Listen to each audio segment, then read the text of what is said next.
കുറെ പേർക്ക് ഒരു ഡൗട്ട് ഉണ്ടായിരുന്നു, എന്താണ് മസ്താനിയുടെ ഇത്ര പ്രശ്നം, എന്തിനാണ് ബിൻസി അത്ര പൊളിഞ്ഞതെന്നുള്ള കാര്യം. അവൾ ഇത്ര ഉണ്ണിയാർച്ചയാണെന്നേ ഉള്ളൂ, ചീത്തത്ര ഒന്നും പറയല പറയേലാന്ന് നിങ്ങൾക്ക് തന്നെ. അപ്പം ചാച്ചന്റെ ഓട്ടോയെ കുറിച്ച് മസ്താനി പറഞ്ഞത് ഹൗസിനുള്ളിൽ നിന്ന് എനിക്ക് സ്വാഭാവികമായിട്ടും എനിക്ക് ഭയങ്കരമായിട്ട് പൊളിഞ്ഞു. എന്റെ പൊന്നണി, എനിക്ക് അറിയാൻ പാടില്ലായിട്ട് ചോദിക്കുക, നീ ഒരു ഒറ്റ ഡയലോഗ് വെച്ച് എത്ര കാലം ഈ ഫീൽഡിൽ പിടിച്ചേക്കും? അതായത് ചാച്ചന്റെ ഓട്ടോ ഒരു പ്രശ്നമാണോ? എനിക്ക് പ്രശ്നമല്ല, മസ്താനിക്ക് അത് പ്രശ്നമായിരിക്കും. അതുകൊണ്ടാണ് അവർ ആക്കിയ രീതി സംസാരിച്ചത്. സത്യത്തിൽ നിങ്ങൾക്ക് നല്ല രണ്ട് തല്ലിന്റെ കുറവുണ്ട്. ആ രണ്ടെണ്ണം തന്നാലെന്ന് പലപ്പോഴും എനിക്ക് തോന്നിയിട്ടുണ്ട്. ചാച്ചന്റെ ഓട്ടോ എന്ന് പറഞ്ഞാൽ എനിക്ക് ഭയങ്കര പ്രൗഡാണ്. ആ മനുഷ്യൻ ഓട്ടോ ഓടിക്കാൻ തുടങ്ങിയിട്ട് 28-29 വർഷം. കാഴ്ചപ്പാടിന്റെ പ്രശ്നമാണെന്ന് ഞാൻ അങ്ങോട്ട് പറഞ്ഞത്. ആരുടെ കാഴ്ചപ്പാടിന്റെ? ഈഗോ തലയ്ക്കാത്ത അല്ലേ, അത് ഈ സമയത്ത് വായിക്കാത്ത കുത്തിക്കേറ്റാ നോക്കല്ലേ. പിന്നെ എന്താണ് അത്ര ട്രിഗർ ആയത്? ഞാൻ പറഞ്ഞില്ലേ ബ്രോ, ഈ മസ്താനി ഒരുമാതിരി ആക്കിയ രീതിയിൽ ചാച്ചന്റെ ഓട്ടോയിലല്ലേ പോയതെന്ന് പറഞ്ഞപ്പോ എനിക്ക് പൊളിഞ്ഞു. എനിക്കിഷ്ടമില്ലാത്ത കണ്ടാ ഞാൻ തുറന്നു പറയും. ആരെന്ത് വിചാരിച്ചാലും എനിക്കൊരു ചുക്കുമില്ല. എന്താ ചാച്ചനുമായിട്ട് ബന്ധപ്പെടുത്തി കുറച്ച് വേണ്ടാത്ത ചോദ്യങ്ങൾ തന്നെ ചോദിച്ചെന്ന് ഞാൻ വിശ്വസിക്കുന്നു.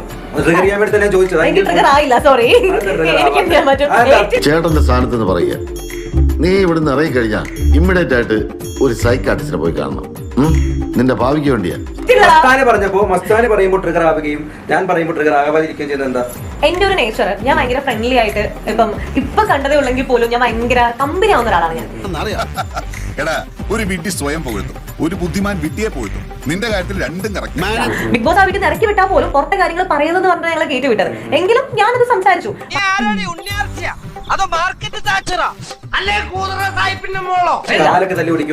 അത് ചിലപ്പോ ഓടിച്ചെന്നിരിക്കും, അത് ചിലപ്പോ തല്ലി ഓടിച്ചെന്നിരിക്കും. ഇല്ലെങ്കിലേ എന്റെ മോന്തന്റെ ഷേപ്പ് മാറി പോവാം. ഞാൻ ചെയ്യും. ഒരു കോട്ടയംകാരി അച്ചായത്തിയുടെ ഒരു RJ ബിൻസി അങ്ങനാണ്. നല്ല ബെസ്റ്റ് മോളാ. ഇതിന്റെ ഒരു വിത്ത് കിട്ടോ? ഞങ്ങളുടെ ഈ സൈസ് ഇല്ല. മസ്താനി പറഞ്ഞ ടോണിയാണ് പ്രശ്നം. അതാണ് പറഞ്ഞ കാഴ്ചപ്പാടിന്റെ പ്രശ്നം. എന്ത് ടോൺ? ഓരോ വ്യക്തികൾ സംസാരിക്കുന്നത് അവരുടെ ടോണിലായിരിക്കും. ആ ടോൺ ചൂടാവണല്ല, എന്റെ ടോൺ ഇങ്ങനെയാടാ. അതൊരു മോശം സ്റ്റേറ്റ്മെന്റ്. അത് നിങ്ങളുടെ കാഴ്ചപ്പാടിന്റെ പ്രശ്നമാണ്. അല്ല, മസ്താനി സ്വാഭാവികമായിട്ടും മസ്താനിക്ക് അച്ഛനില്ല എന്നുള്ള കാര്യം, ഉപേക്ഷിച്ച് പോയതാണെന്നുള്ള കാര്യം അറിയാം. അപ്പൊ ആ കുട്ടിക്ക് എത്രത്തോളം വിഷമം ഉണ്ടായി കാണും. അതൊന്നും എനിക്കറിയാൻ മേല. ഇങ്ങനെ എന്തെങ്കിലുമൊക്കെ പറയുമ്പോഴേ എന്റെ മനസ്സിനൊരു സന്തോഷം ഉണ്ടാവുള്ളൂ. ഞാൻ എന്റെ സന്തോഷം നോക്കിയാ പോരെ. ചാച്ചൻ ഓട്ടോയിലല്ലേ പോയത് എന്ന് പറഞ്ഞാൽ എവിടെയാണ് അപമാനം എന്നാണ് ഞാൻ ചോദിക്കുന്നത്.